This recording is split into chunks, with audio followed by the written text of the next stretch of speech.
This is Mr. Anthony Vita again. Welcome to my channel. So today we are going to look at a unit under mathematics we call real analysis. Under it we are going to look at properties of real numbers. Before we continue, I just want to tell you that don't forget to subscribe to my channel, like and share. For those who are watching, I would like to see also others learning. So right away, let us begin. So under properties of real numbers, we have three main properties of addition and three other properties of multiplication. So in total, we have 6 properties that are main, and those ones are the ones that we are going to measure in today. We are going to begin with the closure property, which states that for all A and B in R, A plus B is equals to C. This is a property of real numbers because when you put, let's say we give A 1, then B 2. If we add 1 and 2, we will get a certain number here, which is 3. Which means that this statement is true to any real number. Whether you take a decimal, whether you take a fraction, or what you call a rational number, you will still get the same result. So property number 2, we call it the associativity property of addition, which states that for all A, B, and C in R, A plus B plus C is equals to A plus B plus C. Let us confirm if this statement is true. Let us substitute. For A we put 1, for B we put 2, and then for C we put 3. We see if we get the same result on the right hand side and then the same result on the left hand side. So we take here as 1 plus 2 plus 3 will be equal, supposed to be equal to 1 plus 2 plus 3. This one becomes 3 plus 3, which is equals to 1 plus 5. This one is equals to 6 is equals to 6. This statement is true because it is true to say that 6 is equal to 6. So this property now qualifies to be the second property of real numbers. So property number 3, we are going to look at commutativity. This one is for addition.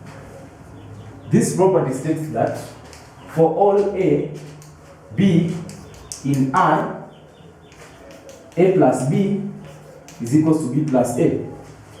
This statement is true because when you take a number like 1, then you add to 2, will be the same as 2 plus 1. They will yield the same result as 3 is equals to 3. And we all understand that this statement is true. So this property of commutativity becomes true. So those 3 properties are the first 3 properties of real numbers which are true as far as addition is concerned. Let us now begin to look at the properties of multiplication. So let us assign commutativity as property number 1. This will be property number 4. Under multiplication, we say that we understand that a dot means multiplication in mathematics, so we can say that for all A, B, C in R, A dot B dot C is equals to A dot B dot C. If we take A to be 1, then we multiply by 2 times 3, it will be equal to 1 times 2 times 3. Let us see. 1 times 6 is equals to 2 times 3. So 6 is equals to 6. This statement is true under multiplication also. That's why we assign associativity of multiplication as another property of real numbers. Let us assign commutativity now of multiplication as property number 5. This one is for multiplication, then we put here property number 5. States that for all A, B in R, A dot B is equals to B dot A. This statement is true. Let us see. 2 times 4 can be equal to 4 times 2. Regardless of the side that the numbers are, when you multiply 4 by 2, you will still get 8. And here you will get 8. So this is the commutativity property of multiplication. Lastly, I want us to look at closure property of multiplication.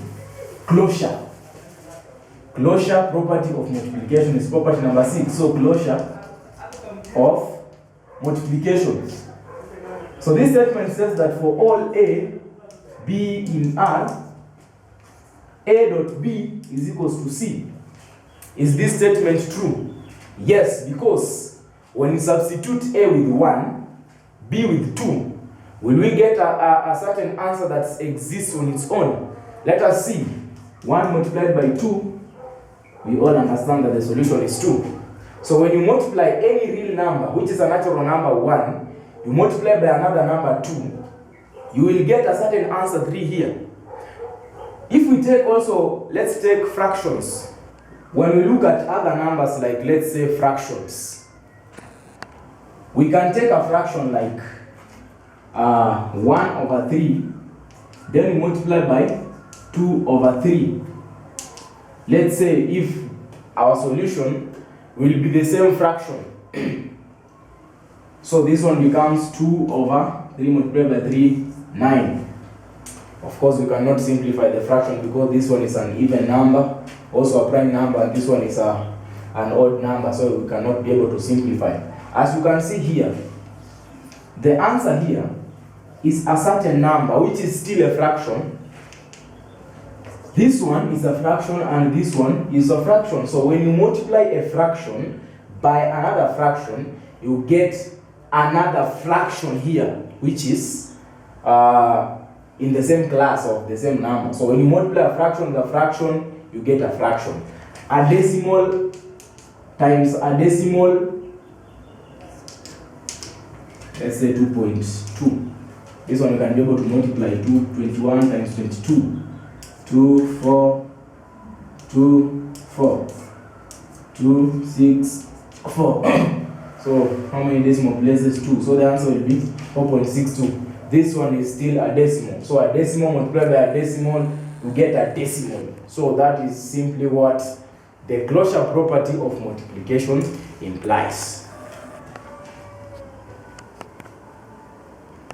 Na